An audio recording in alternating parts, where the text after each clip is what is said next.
The awesomeness of Akashi cannot be put into words. This guy is awesome. He's legitimately my favorite character in the series. Favorite Generation of Miracles character, favorite character overall. The guy's awesome.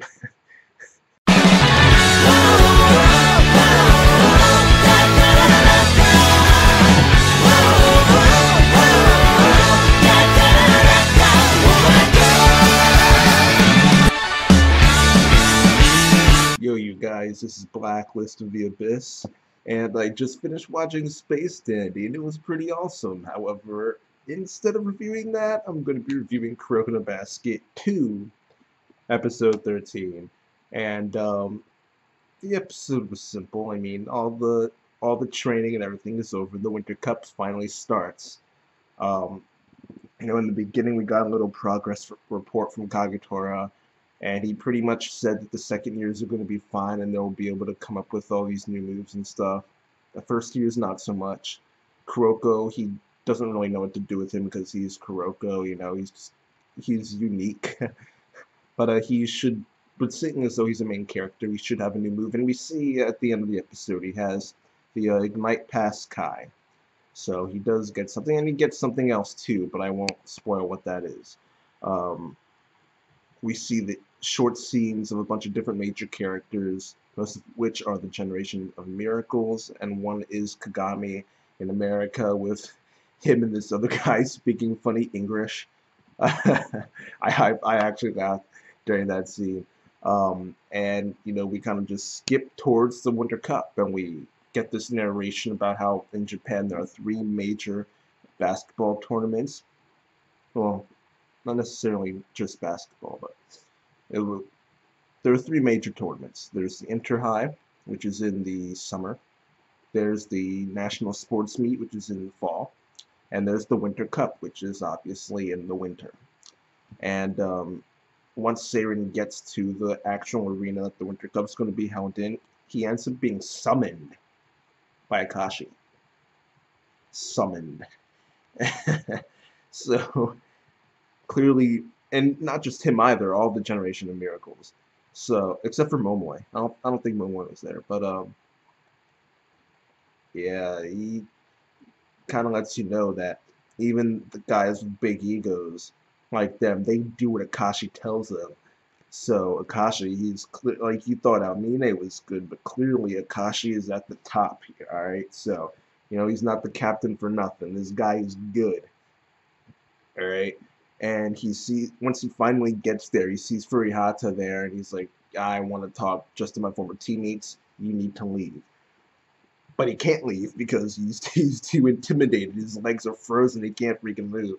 And luckily for him, Kagami shows up late because he somehow forgot about the time difference.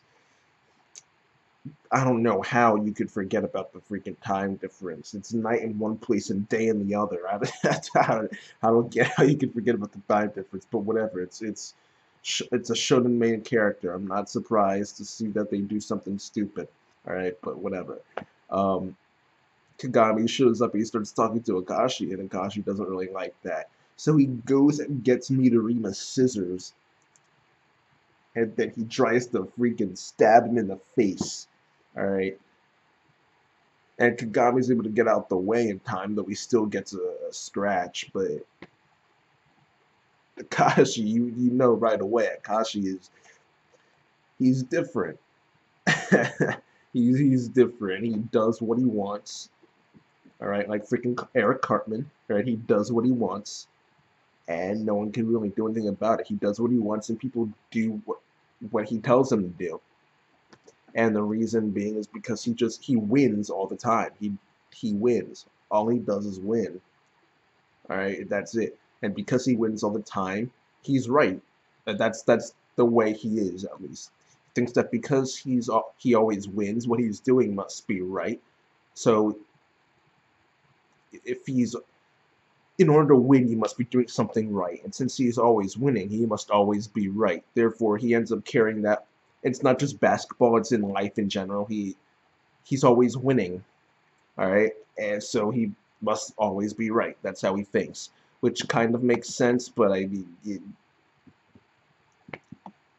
I think it's a little much for him to be like applying that to his entire life, but still, I understand where he's coming from with that. Um, but I mean, like, there's not much left to the scene.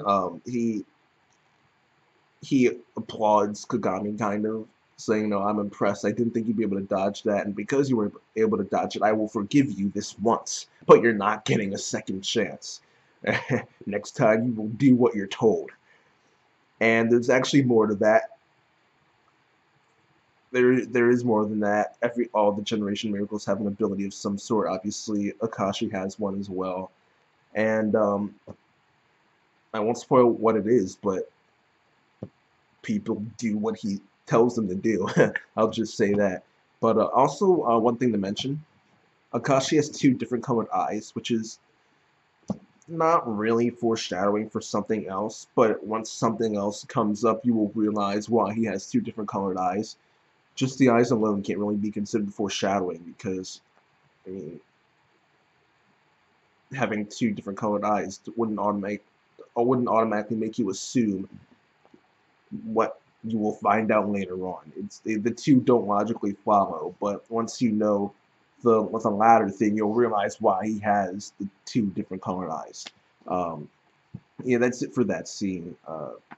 My favorite part of the episode, really. After that, the game gets ready to start, and we see Kagetora show up.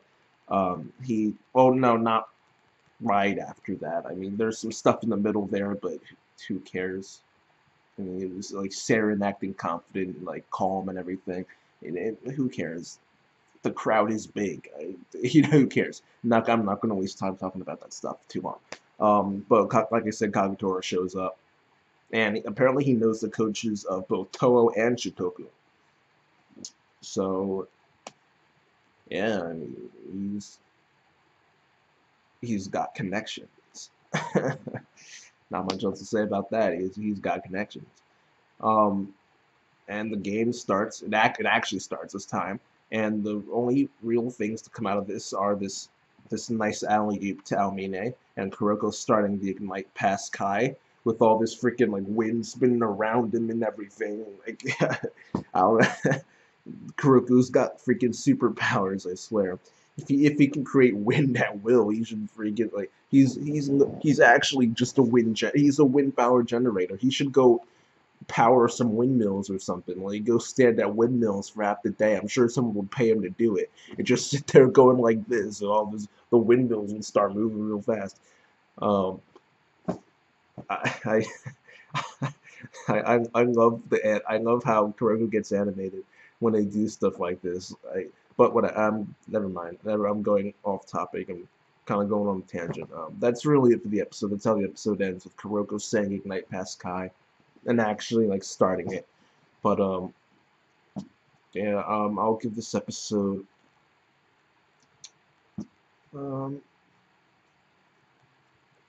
I guess I'll give it a 6.5 out of 10 because most of the episode was just okay.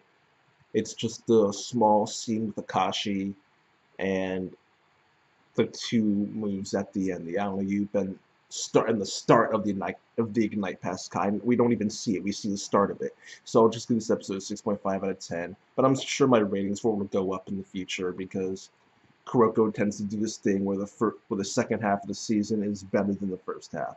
So, and I read the manga, so I know that the stuff that comes after this is going to be good compared to what happened in the past.